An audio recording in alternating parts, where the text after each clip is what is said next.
저와 그 집이 다 세례를 받고 우리에게 청하여 가로되 만일 나를 주 믿는 자로 알거든 내 집에 들어와 유하라 하고 강권하여 있게 하니라. 아멘. 우리는 흔히 듣기를 교회의 남녀 비율이 1:1이 되어야 된다라는 말을 듣습니다. 또 교회 청년의 비율이 중장년, 노년만큼 청년들의 숫자가 많아야 된다라는 말도 듣습니다. 당연한 말이에요. 그러나 인구 비율대로 교회 성도가 인구의 비율을 그대로 반영해야 된다라는 말은 성경에 없습니다. 그리고 교회에 남자들의 비율이 많아져야 된다는 말은 암묵적으로 예수 믿는 여자들이 많은 것은 그것은 올바로 목회를 하는 것이 아니다라는 편견이 들어가 있는 것입니다.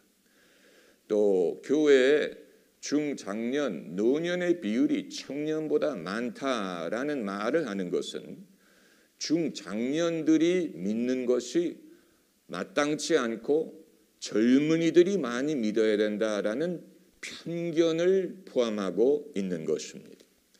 당연히 인구의 비례가 교회에 반영이 된다면 그보다 좋을 수는 없지만 그러나 여러분 사람이 예수 믿고 거듭나는 것은 사람 마음대로 되는 게 아니고 사람 계획대로 되는 것이 아닙니다. 만일 남자들의 믿는 것이 중요하고 남자들이 믿는 것이 우선되어야 한다고 주장을 한다면 바울이 유럽의 첫 나라인 마게도냐 빌립보에 가서 제일 처음 회심한 사람이 오늘 본문에 루디아 여자라고 했는데 그렇다면 바울이 잘못했다는 말이 되는 것입니다. 남자를 전도했어야 되고 남자가 첫 회심자가 되어야 되는데 여자가 첫 회심자가 됐다는 말은 바울이 잘못했다는 말을 하는 것이 되는 것이고 또 오늘 본문에 주께서 루디아의 마음을 열어 바울의 말을 청중하게 하셨다라고 했는데 주님이 여자의 마음을 열어서 청중하게 하신 것은 주님이 잘못했다는 말을 하는 것이고 남자의 마음을 열었어야 되는데 주님이 왜 여자를 선택하셨느냐라는 편견을 말하는 것이 되는 것입니다. 하나님의 나라는 우리의 평소의 사회적인 질서나 사고방식을 그대로 반영할 수 있는 것이 아니에요. 하나님의 나라는 먼저 믿는 사람이 임자에 때로는 이방인이 먼저 믿을 수 있고 때로는 수르보니게 여인에게 이스라엘에 없는 믿음이 있을 수 있고 때로는 로마 백부장에게 주님이 이스라엘에서 찾을 수 없는 믿음이 있을 수가 있습니다. 만약에 주님이 원래 기대하셨던 대로 이루어졌다면 유대인들이 믿고 유대인들의 믿음을 칭찬하셨을 텐데 주님이 이방인의 믿음을 보시고 내가 이스라엘에서 이만한 믿음을 본 적이 없느니라. 주님에게도 하나님이 누구의 마음을 여시고 하나님이 누구에게 믿게 하시느냐 하는 것은 주님께서도 때로는 놀라울 만한 일이었습니다. 사람 마음대로 되는 게 아니에요. 제가 유럽 선교의 비전을 갖고 유럽에 가기 위해 그렇게 애를 쓰고 책을 홍보하고 가기 위해 기도하고 애를 썼는데 유럽에 갈 문은 열리지 않고 새 교회를 개척할 문이 열렸으니 만일 저의 원래 계획을 고집한다면 교회를 개척하지 않고 이건 원래 내 계획이 아니니 난 기다리겠다 하고 아무 일도 안 하고 있었을 것입니다. 우리는 하나님이 우리의 길을 인도해 주실 줄을 믿고 인도해 주실 것을 구합니다. 하나님이 어떻게 우리의 길을 인도하십니까? 문을 열어주심으로 인도하는 것입니다. 열린 천국문 내가 들어가 세상 짐을 내려놓고 주님이 문을 열어주셔야 돼. 주님이 문을 열어주심으로 우리를 인도하십니다. 그런데 주님이 문을 열어주시는 방법은 사람의 마음을 열어주심으로 말미암는 것입니다. 사람의 마음을 열어주시는 것이요, 주님이 우리의 갈 길을 열어주시는 것이요, 그것이 주님이 우리를 인도하시는 길이에요. 그렇기 때문에 바울이 빌립보에 갔을 때 강가에서 우연히 어떤 여성들을 만나서 바울이 그들에게 복음을 전하는데 주께서 루디아라는 여자의 마음을 열어 바울의 말을 청중하게 하셨다. 이것은 우연한 일처럼 보이지만 주님이 복음의 문을 열어주신다는 증거가 되는 것이고, 유럽 대륙의 최초의 회심자가 루디아라는 여성을 주님이 그 마음을 열어 말씀을 청종하게 하심으로 최초의 회심자가 되었다는 말은 주님은 남녀노소를 차별하지 않으신다는 뜻이. 우리는 차별합니다. 우리는 많은 것을 가지고 차별해. 우리 생각에는 이런 사람이 믿으면 좋겠다. 대통령이 믿으면 전도에 도움이 되겠지. 지식층이 믿으면 전도에 도움이 되겠지. 여론 주도하는 사람이 믿으면 복음의 진보가 있겠지라고 생각을 할 수 있지만 주님의 생각은 달라요. 주님의 방법은 달라요.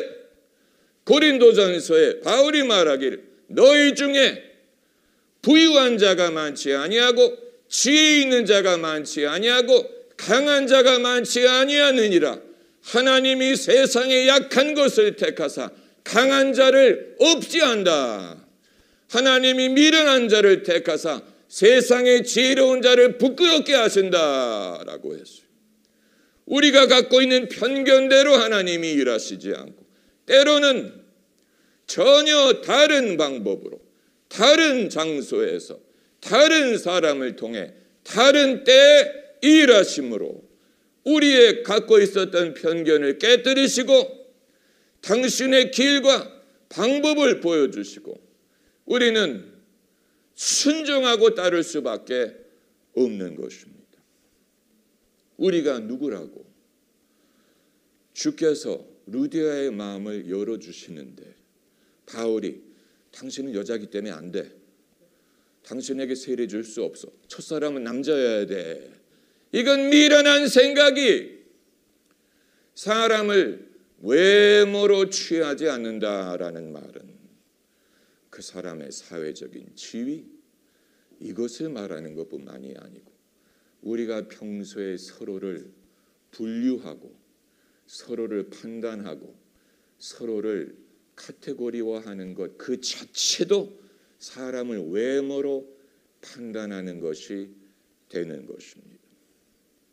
왜 빌립보에서 최초로 회심한 사람이 루디아였는지는 우리가 알 수 없지만 한 가지 분명한 것은 하나님의 나라에서는 하나님이 남녀노소를 구별하지 않으시는데 애초부터 여성의 역할이 크고 중요했다는 사실을 보여주는 것입니다.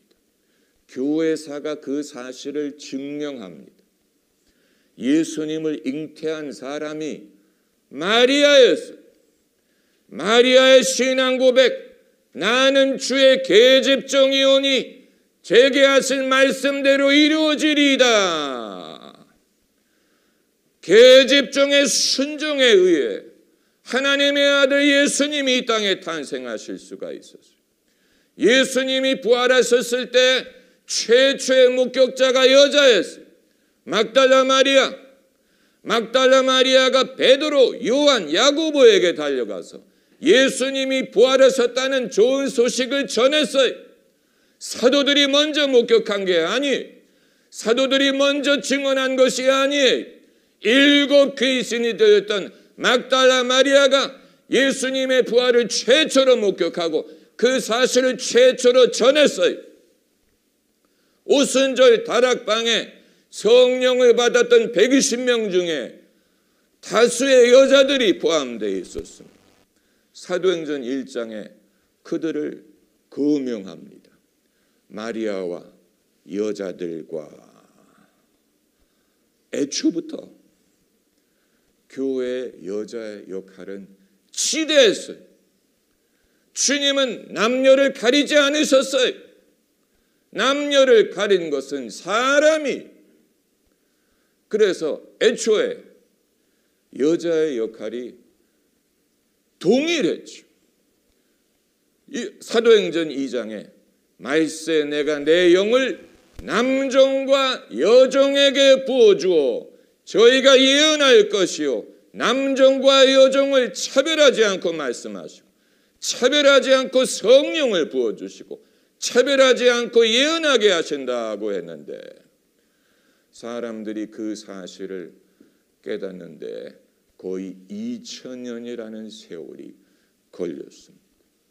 그래서 대한예수교 장로회 통합 측이 하나님이 여자를 쓰신다는 사실을 공식으로 인정해서 여자 목사 안수를 주기 시작한 것이 거의 25년 전밖에 되지 않는다는 사실을 아십니까? 그럼 주님이 그때부터 여자를 쓰기 시작하셨다는 말입니까?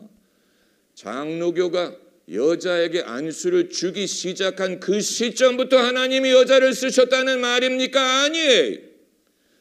오래전부터 애초부터 쓰셨어요.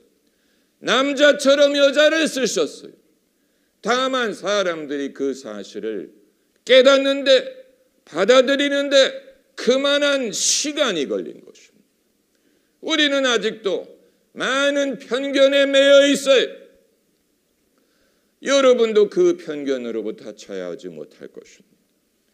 우리 가운데 팽배한 사상, 남편이 가정의 제사장이 되어야 한다는 사상, 아마 여러분 중에 그 사상을 믿고 남편을 제사장 만들기 위해 애쓰는 분들이 계실 거예요. 제가 궁금하게 생각하는 것은 아내가 남편을 제사장 만들어야 된다면 그거 남편이 제사장이 아니죠. 여자가 제사장이죠. 아내의 수고로 남자가 제사장이 되는 것이라면 이상한 거예요. 남편이 스스로 깨닫고 믿고 스스로 제사장이 되든가 아내의 기도에 의해 남편이 제사장이 되는 것이라면 그건 아내가 제사장인 거예요. 이상한 거예요. 예수님은 한 번도 가정의 남편이 제사장이 되어야 된다 이런 말씀하신 적이 없고 사도 바울도 그런 말을 한 적이 없는데 은연중에 많은 기독교인들이 대한민국만 그런 게 아니고 미국도 그래 서양도 그래 은연중에 기독교인들이 어디에서 이런 사상을 배워서 거기에 매여 있는지는 도대체 알 수가 없는 것입니다. 시인 윤동주의 어렸을 때 시절을 영화한 동주라는 영화가 있습니다. 윤동주 시인이 어렸을 때 북간도에 살았습니다. 일제시대에 북간도에 살았는데 그 마을 사람들 대부분이 예수님을 믿었어요. 그래서 그 영화를 보면 윤동주의 가족이 식사 기도하는 장면을 묘사했습니다. 대가족이 할아버지는 안방에서 독상을 받고 계시고 남자들은 마루에 밥상에 앉아있고 어머니는 음식을 나르시느라고 바쁩니다. 그런데 할아버지가 동주애미가 기도하라오. 그래서 그 어머니가 음식 나르다 말고 서서 기도를 하는 장면이 나옵니다. 참 신기한 장면. 누가 어른이라는 얘기. 소위 어른들은 앉아서 밥상을 받고 계신데 기도는 음식을 나르는 어머니에게 시킨 거예요. 누가 그 집안의 영적인 어른이라는 말이에요. 식사를 대접받는 할아버지가 어른이에요. 식사를 대접받는 남자들이 어른이 아니에요. 비록 음식을 나르고는 있지만 기도하는 어머니가 영적인 어른이. 그러니까 우리 사회 교회들의 모순이 존재하고 있다는 얘기. 실제로 하나님이 쓰시는 사람과 실제로 하나님이 기름 부음을 주신 사람과 그러지 않고 인간의 명예를 누리는 사람이 다르다는 거예요. 남자들은 명예를 선택했어요. 교회 내에서도 마찬가지. 교회 안에서 정말로 수고하는 사람들은 여자가 많아요. 기도하는 사람도 여자가 많아요. 전도하는 사람도 여자가 많아요. 은혜를 사모하는 사람도 여자가 많아요. 그러나 수고는 여자가 하고 명예는 남자가 취하려고 하지 않습니까? 명예 있는 직분을 남자가 취하려고 합니다. 그것은 기름 부음과 명예 둘 중에 선택을 해야 된다는 얘기예요. 교회에서 내가 기름 부음을 선택할 것이냐, 명예를 선택할 것이냐.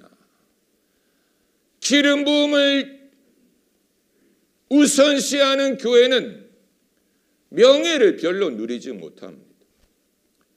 반대로 명예를 우선순위하는 교회는 기름 부음이 없어요. 제가 토론토에 살 때, 저희 가족이 토론토에 살 때 당시 토론토 교민사회에 성령 사역을 하는 목사님은 거의 한 분밖에 없었어요. 여자 목사님. 그분이 버스를 타고 다니면서 신방을 하고 병자를 위해 기도하고 그 가정의 복음화를 위해 말씀을 전하고 기도를 해 주었습니다. 저희 아버님이 그 여자 목사님을 통해 방언을 받으셨어요. 그분이 그렇게 수고하셨어요. 당신의 교회 성도들이 아닌 사람들도 찾아가서 신방하고 기도를 해 주셨어요. 그분의 성령 사역이 알려졌어요. 그런데 누가 그분을 비판했는지 아세요? 토론토에 있는 남자 목사님들이 그 목사님을 비판했어요. 예언이 진짜 예언이 아니라는 둥, 무슨 점치는 영으로 하는 예언이라는 둥, 잘못된 것이라는 둥. 비판하는 사람들은 남자 목사님들이었어요. 이상한 것은 그렇게 비판을 한다면 그럼 남자 목사님들이 예언을 해주고 성령 사역을 해주면 될 거 아니에요. 그런데 그건 안 하고 성령 사역은 안 하고 성령 사역을 하는 여자 목사님을 핍박했어요. 누가 명예를 취하고 누가 수고를 한다는 얘기예요. 만일 우리가 교회 봉사든 목회든 사역이든 우리의 관심사가 명예를 얻고 사람들 앞에 지위를 얻는 것이라면 그것을 얻을 수는 있겠지만, 그러나 우리의 목적이 은혜 받아서 기름 부음을 받아서 사람들에게 영적으로 도움을 주기 위한 것이라면 때로는 명예를 포기해야 될 수도 있습니다. 여러분은 나는 이런 유명한 교회를 다닙니다. 그 교회 유명세, 그 교회 명예에 힘입어 나도 어깨가 힘이 들어가기를 원하십니까? 나 아무개 교회 권사예요. 나 아무개 교회 장로예요. 그 자체만으로 명함이 되는 때가 있었죠. 저분은 어느 교회 장로님이야. So what? 그래서 어쨌다는 얘기. 아예 명함을 만들어 가지고 다니. 아무개 무슨 교회 장로. 이상한 거예요. 보통 명함은 자기 직장을 말하려고 하는 것인데 누가 자기가 교회 장로라는 것을 명함에 박아가지고, 그럼 당신은 하나님의 나라와 복음을 위해서 무슨 일을 하시는데요? 글쎄 하는 일은 별로 없는 것 같은데 명예를 얻었어. 그러나 실제로 기름 부음을 받아서 수고하는 것은 별개의 문제. 제가 여러분에게 무슨 페미니즘을 말하는 게 아니고 남녀의 평등을 말하고자 하는 게 아니. 페미니즘이든 남녀의 평등은 사람들이 만들어낸 말이에요. 그건 사람들이 만들어낸 개 컨셉이. 주님은 그런 식으로 생각을 하지 않으세요. 주님은 그런 식으로 가리지 않으세요. 먼저 믿는 사람이 임자예요. 믿는 사람이 임자. 이방인이 유대인보다 먼저 믿고 더 잘 믿으니까 기독교는 이방인 중심으로 부흥하게 된 것입니다.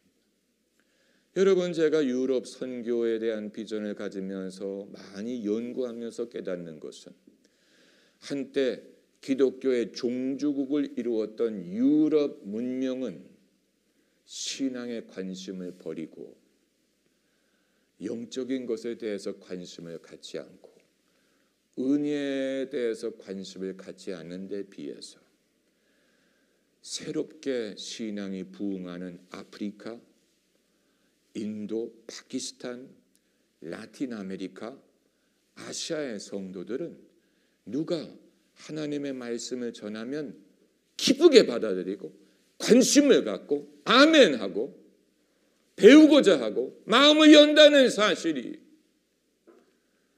하나님의 나라에서는 믿는 사람이 임자예요. 그렇기 때문에 이후에 세계 선교의 사명을 하나님은 누구를 통해 이루실 것이냐?